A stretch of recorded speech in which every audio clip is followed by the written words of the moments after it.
로마서 12장 1절에 이르면 이제까지 우리가 함께 은혜 받은 대로 로마서 1장에서 11장까지 설명된 하나님이 인류에 대해서 가지시는 목적, 의지, 그리고 그것을 해결하신 하나님의 역사적 개입, 우리가 그걸 모두를 싸매서 한 단어로 부르는 구원을 설명합니다.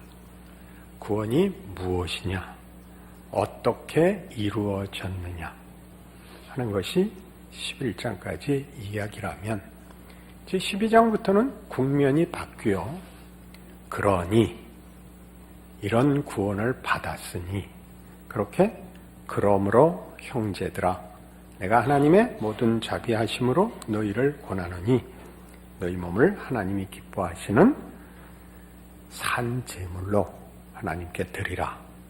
이렇게 12장이 새로운 우리가 살아야 할 인생을 엽니다.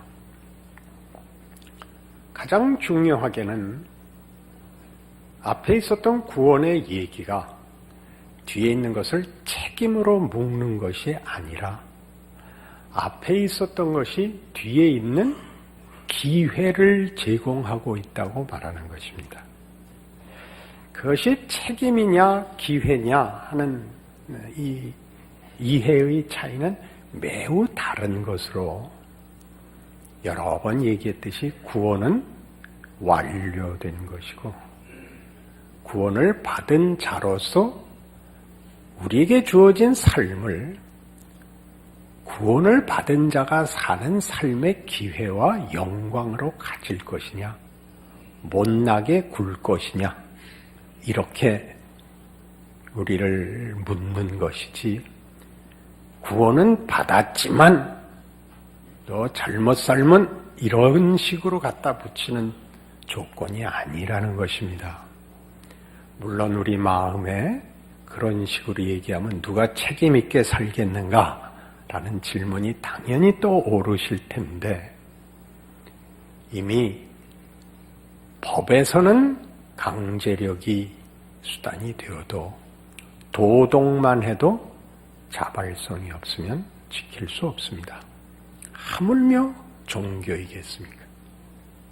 종교적 실천이라는 것은 본인의 마음의 그 신앙이 자신을 녹이고 항복시키고 위대함을 알아 스스로 그 길을 들어갈 실력이 없으면 그것은 강제력으로는 도무지 실천시킬 수 없는 것입니다. 그래서 우리는 이 12장에 이르는 그러므로 라는 이 말이 가지는 의미를 크게 구원에 대한 설명에서 어떻게 이 결론에 도달했는가를 잠시 되짚어볼 필요를 느낍니다. 로마서 1장에 가시면 로마서를 쓰게 된 이유를 8절 이하에 이렇게 되어 있습니다. 먼저 내가 예수 그리스도로 말미암아 너희 모든 사람에 관하여 내 하나님께 감사함은 너희 믿음이 온 세상에 전파됨이로다. 내가 그의 아들의 복음 안에서 내 심령으로 섬기는 하나님이 나의 증인이 되시거니와 항상 내 기도에 쉬지 않고 너희를 말하며 어떻게 하든지 이제 하나님의 뜻 안에서 너희에게로 나아갈 좋은 길 얻기를 구하노라. 내가 너희 보기를 간절히 원하는 것은 어떤 신령한 은사를 너희에게 나누어 주어 너희를 견고하게 하려 함이라.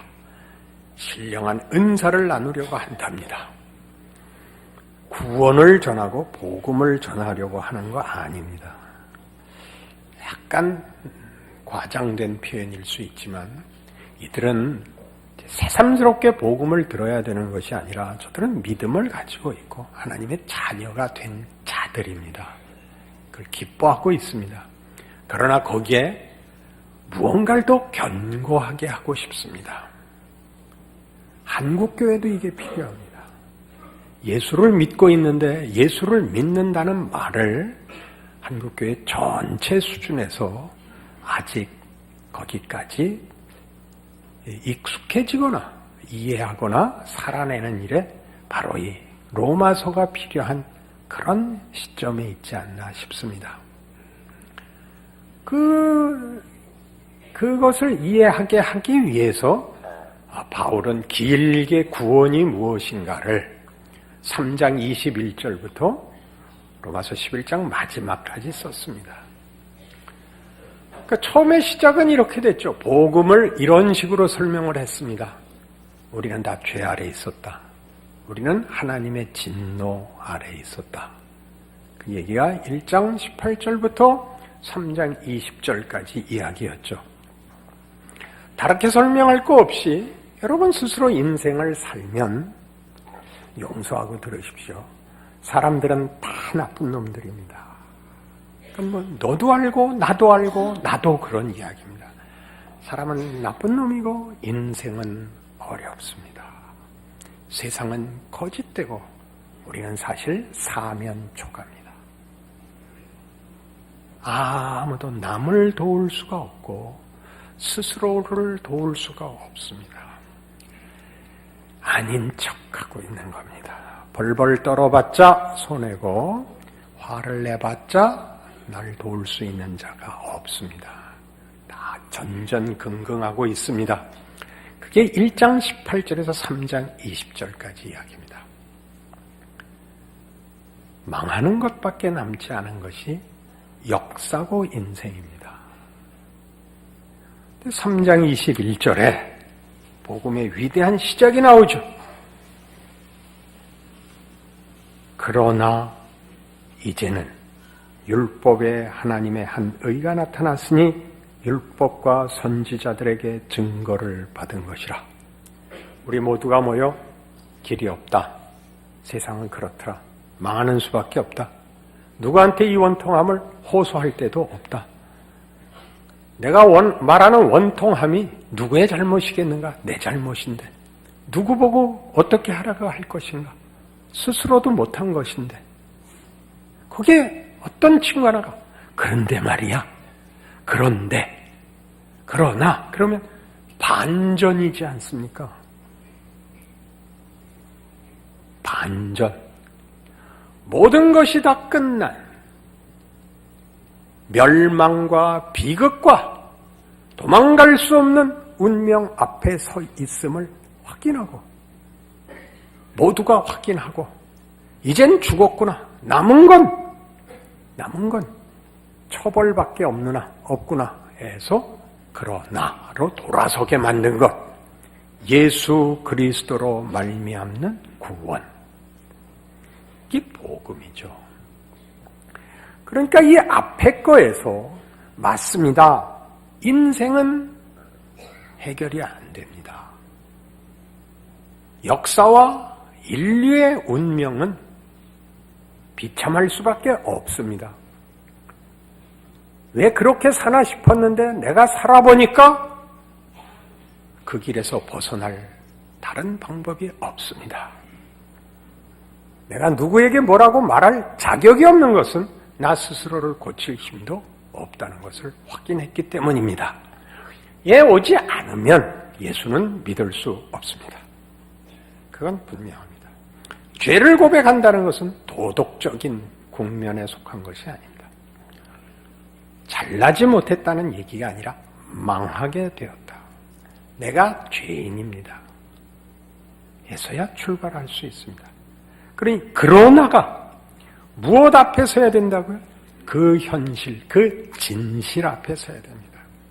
그 진실과 그 현실, 인생이 뭐냐, 인간이 뭐냐라는 진실과 현실을 아직 낙관적으로 보고 계시면 그러나는 들어설 자리가 없습니다. 거기는 그러므로가 들어오겠죠.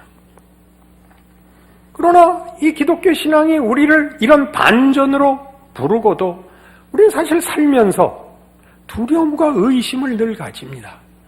왜? 내가 여전하기 때문입니다. 그러나에 붙들려 왔는데 그래도 예전보다 나아진 건 없습니다. 그러나를 들었죠. 하나님의 구원을 듣고 믿었는데 내가 변하는 것 같지 않고 세상이 변하는 것 같지 않고 답이 생기는 것 같지 않습니다. 거기가 우리가 예수를 믿으면서 조마조마해 하는 중요한 자리일 것입니다. 로마서 6장은 이렇게 얘기합니다. 로마서 6장 4절 그러므로 우리가 그의 죽으심과 아파의 세례를 받음으로 그와 함께 장사되었나니 이는 아버지의 영광으로 말미암아 그리스도를 죽은 자 가운데서 살리심과 같이 우리로 또한 새 생명 가운데서 행하게 하려 함이라. 만일 우리가 그의 죽으심과 같은 모양으로 연합한 자가 되었으면 또한 그의 부활과 같은 모양으로 연합한 자도 되리라. 우리가 알거니와 우리의 옛사람이 예수와 함께 십자가에 못 박힌 것은 죄의 몸이 죽어 다시는 우리가 죄에게 종노릇하지 아니하려 함이니 이는 죽은 자가 죄에서 벗어나 의롭다 하심을 얻었음이라. 이 그러나를 확인하는 가장 중요한 문제는 그래서 예수입니다. 우리가 우리 마음에 두려움과 불안이 생기는 것은 예수를 믿었으나 내가 시원하게 변하지 않았기 때문입니다. 시원하게 능력을 갖고 있지 않습니다. 성경이 얘기하는 것은 그러므로입니다. 그러므로 아픈 네가 믿었으므로 네가 변화되었으므로가 아니라 예수가 죽었으므로입니다. 예수가 죽었으므로. 예수가 죽어 내 지위와 신분과 운명과 지위를 바꿔놓았다. 예수가 죽음으로 내 죽음의 운명을 죽음에 묻고 그가 부활하심으로 내 운명을 부활과 승리로 바꿔놓았다. 그러므로 너 예수 잘 믿어라. 내가 예수 믿는 게 무엇인지 알아라. 두려워 말라. 그러므로 앞에 조건이 예수라 말이죠. 그래도 지치죠. 그래도 하다가 문득 그래도 그걸 알면 좀 더 나아져야 되는데 그렇지 못한 안심이 안 되는 자기 수준으로 놀라지요. 그러니까 8장에 다시 나옵니다. 그러므로죠. 또 8장 1절 그러므로 이제 그리스도 예수 안에 있는 자에게는 결코 정죄함이 없나니 이는 그리스도 예수 안에 있는 생명의 성령의 법이 죄와 사망의 법에서 너를 해방하였습니다. 그러므로입니다. 오늘 이 그러므로를 얘기하는 중입니다. 모든 그러므로는 무엇을 근거로, 무엇을 조건으로? 예수를. 그러니까 모든 믿음은 어디로 돌아가는 거냐면 예수 안으로 가는 겁니다. 예수가 역사 속에 등장하셔서 시간과 공간 속을 살아 우리 죄를 지고 죽었다라는 것이 역사적 사실이라면 우리의 구원은 거기서 완료되는 것이다. 이 로마서가 하고 싶은 이야기입니다. 그때 구원이 되었다. 근데 우린 왜 이 모양인가? 전에도 한번 했었던 것 같은데 이미 완성된 구원을 우리에게 적용하신다. 무슨 공식에 대입하는 것이 아니라 우리의 실존, 시간과 공간 속에서 우리의 자유의지로 선택하고 망설이고 외면하고 항복하는 과정을, 기회를 우리에게 주시는 것이 각 신자들의 현실적인 구원이다. 그러면 우리가 이 문제에서 가장 크게 하나님이 이렇게 다 전권을 장악하고 계시고 은혜가 승리한다는 말에 대해서 좋다. 그럼 이스라엘은 뭐냐? 9장에서 11장까지 문제죠. 이스라엘은 저렇게 거부해서 복음이 이방으로 넘어갔는데 그럼 이스라엘은 망한 것이냐? 그럴 리가 없다. 이스라엘의 운명은 중요하죠. 이스라엘이 성공하여 이방에 넘겨줬어야 할, 흘러 넘쳤어야 할 복음이 저들의 실패로 못 넘어갔어야 맞는데 실패하자 튕겨나가듯이 이방에 갔다. 그게 하나님의 은혜다. 바로가 모세를 가로막고 하나님을 반대해서 하나님의 구원이 약화됐느냐? 타협했느냐? 좌절되었느냐? 아니라 더 커지지 않았느냐? 10가지 재앙과 홍해를 가르는 사건으로 더 커지지 않았더냐? 하나님이 하시려고 하는 걸 누가 막겠느냐? 그래서 11장 마지막에 이런 찬송이 터져나왔죠. 11장 33절 깊도다 하나님의 지혜와 지식의 풍성하며 그의 판단은 헤아리지 못할 것이며 그의 길은 찾지 못할 것이로다. 누가 주의 마음을 알았느냐? 누가 그의 모사가 되었느냐? 누가 주께 먼저 드려서 갚으심을 받겠느냐? 이는 만물이 주에게서 나오고 주로 말미암고 주에게로 돌아감이라. 그에게 영광이 세세히 있을지어다. 아멘. 한 점과 한 점을 잇는 가장 짧은 거리를 직선이라고 합니다. 옛날에 배운 게 생각이 별게 다 나네요. 그러니까 직선이 아닌 것은, 그러니까 이것과 겹치지 않는 것은 어쨌든 직선이 아니고 곡선이든가 무슨 찌그러진 것이겠죠. 성경은 그 얘기를 하는 것입니다. 하나님은 직선보다 빠른 길이 있으시답니다. 그래야 우리가 그게 허물어집니다. 순종하는 자를 받아들이시는 심판자 정도가 아니라 성경적인 표현으로는 아비가 자식을 불쌍히 여김같이 법적인 잣대, 잘잘못의 심판자 정도가 아니라 용서하사 돌이키시고 회복하시는 하나님을 얘기하고 있습니다. 우리의 저항, 우리의 무지가 그냥 아무래도 좋다고 무시되는 것이 아니라 그것으로 포기하시지 않고 그것을 엮고 기어코 하시려는 일을 하실 하나님. 그래서 놀라죠. 우리가 이해할 수 없는 그것은 평등한 관계에서 이해하지 못하는 것이 아니라 우리의 높이로는 따라갈 수 없는 하나님에 대하여 감격스러운 고백을 하게 해놓고 이제 결론에 왔죠. 그러므로 형제들아 내가 하나님의 모든 자비하심으로입니다. 여기서 자비는 뭐죠? 넘어가 주는 것을 쉽게 얘기하는 것 아니죠. 이 자비하심이 얼마나 큰 의지인지 아시겠죠? 오래 참으시고 그 아들을 보내시고 그를 십자가에 다시고 그의 피를 흘리시고 죽음을 관통하여 이루시는 하나님의 부활의 승리. 우리 성경식 표현으로는 피 흘려 구원하셨다. 피 흘려라는 것은 얼마나 굉장한 개입입니까? 얼마나 굉장한 성의입니까? 그는 피를 토하며 소리쳤어. 가장 큰 성의와 열정. 하나님은 그렇게 자비를 베푸셨습니다. 그러니 하는 얘기죠.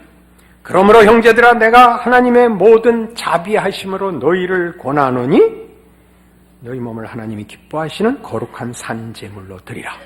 그러니 이 산제물은 뭐죠? 구원이 현실적으로 죄인된 인생과 하나님의 백성을 어떻게 나누는가 누려보라, 증언해보라, 살아보라 그 얘기입니다. 이렇게 사는 것이 옳은 길이고 저렇게 사는 것은 거짓된 길이다 정도의 도덕적 비교가 아니라 영광된 길을 살아 복음을 구체적으로 내 인생에 담아 너 자신과 하나님의 영광을 드러내라. 안 하면 죽여버리겠다가 아니라고요. 여기서 갑자기 이게 조건이 됩니다. 예수 믿는 사람이 그렇게 살아도 돼 라고 얘기하는 것은 당연한 꾸중일 수 있지만 마치 그것이 유일한 신앙의 잣대가 되고 자극과 판단과 격려의 유일한 동기여서는 안 됩니다.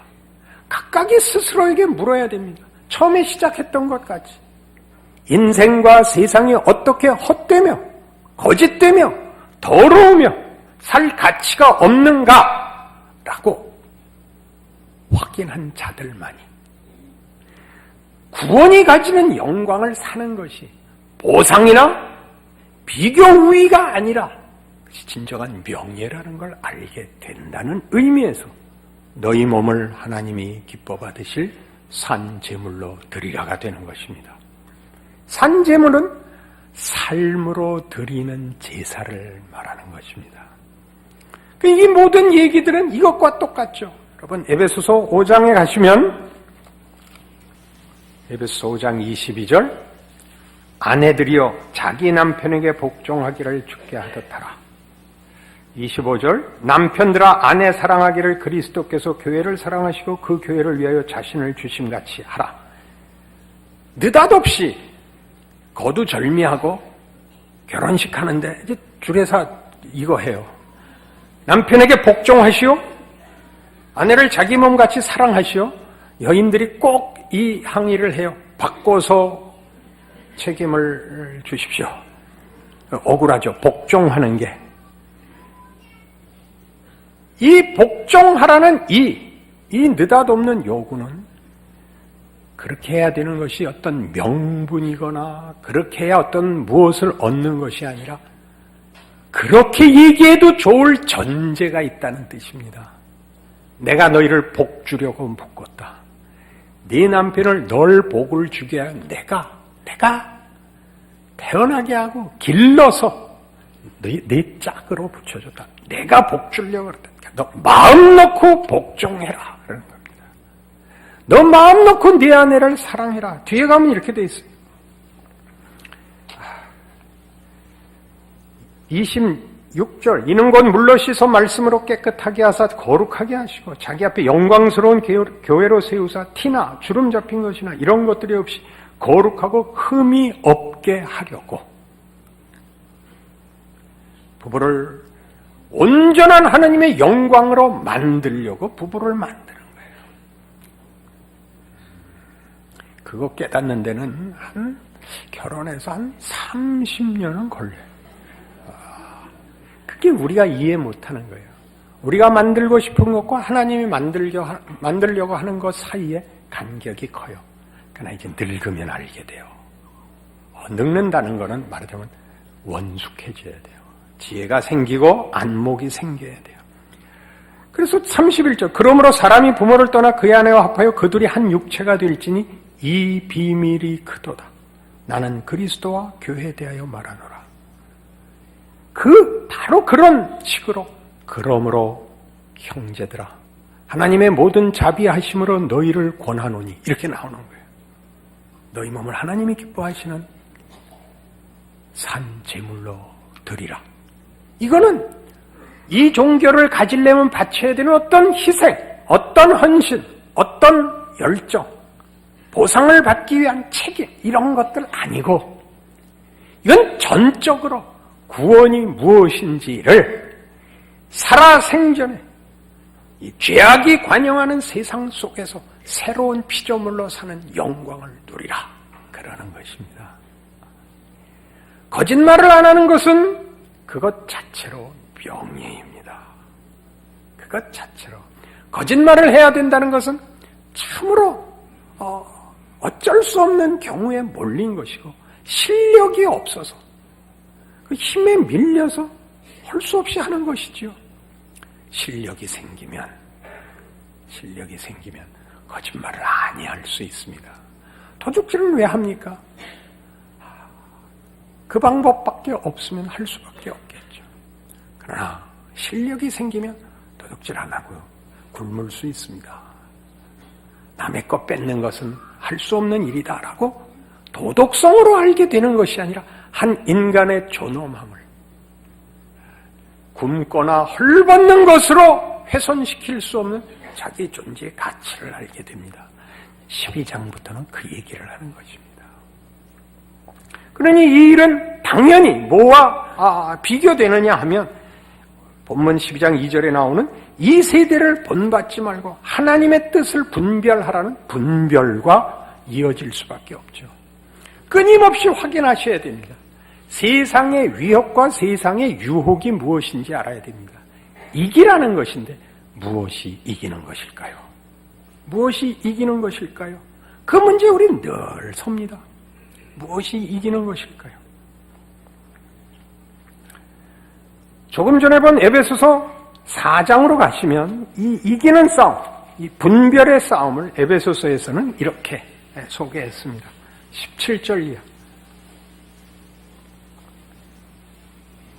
에베소서 4장 17절. 그러므로 내가 이것을 말하며 주 안에서 증언하노니 이제부터 너희는 이방인이 그 마음에 허망한 것으로 행함같이 행하지 말라. 그들의 총명이 어두워지고 그들 가운데 있는 무지함과 그들의 마음이 굳어짐으로 말미암아 하나님의 생명에서 떠나 있도다.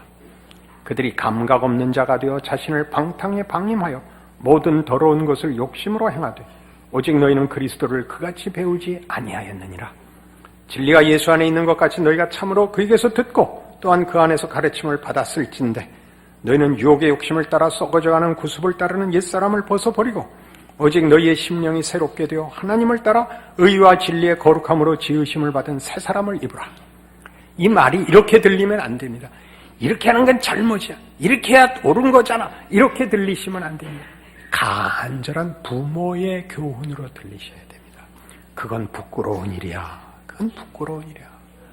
그건 무지한 짓이야. 그건 철없는 짓이야. 그건 더러운 거야. 그러는 거 아니야. 예수 안에서 배운 새로운 인간의 존엄성과 가치를 살아. 그게 복이야. 그게 복이야.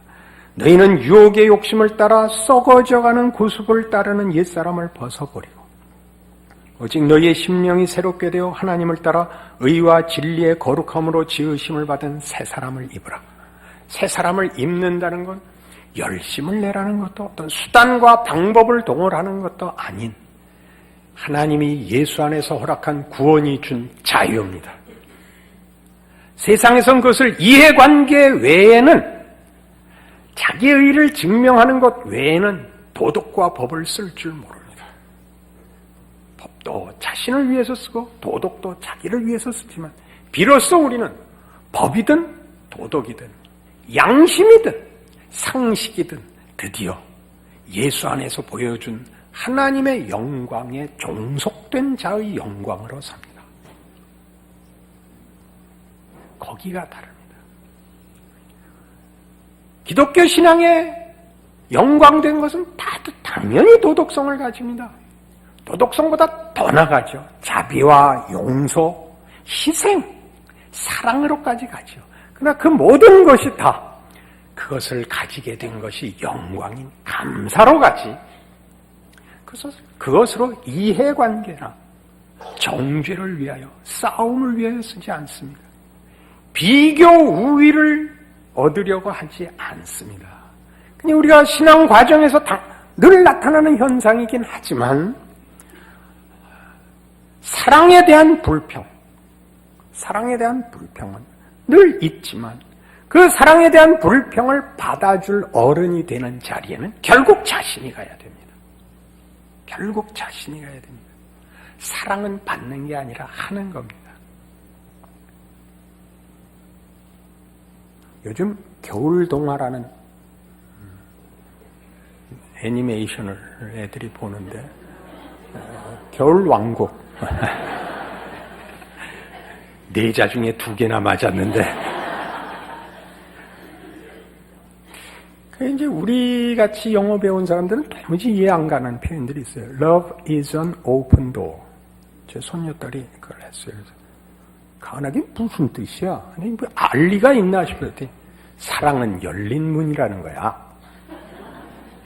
열린 문. 열린 문. 나가려고 열었다는 거야? 들어오라는 거지. 그렇죠? 아무나 들어오라는 거죠. 우리 14년도 표로 할까요? 사랑은 열린 문. 멋지죠? 우린 그 인생을 사는 겁니다. 수고하고 무거운 짐진 자들아 다 내게로 오라가 뭐예요? 다 해결해 준다고요? 아니요. 짐지는 법을 가르쳐 준대요.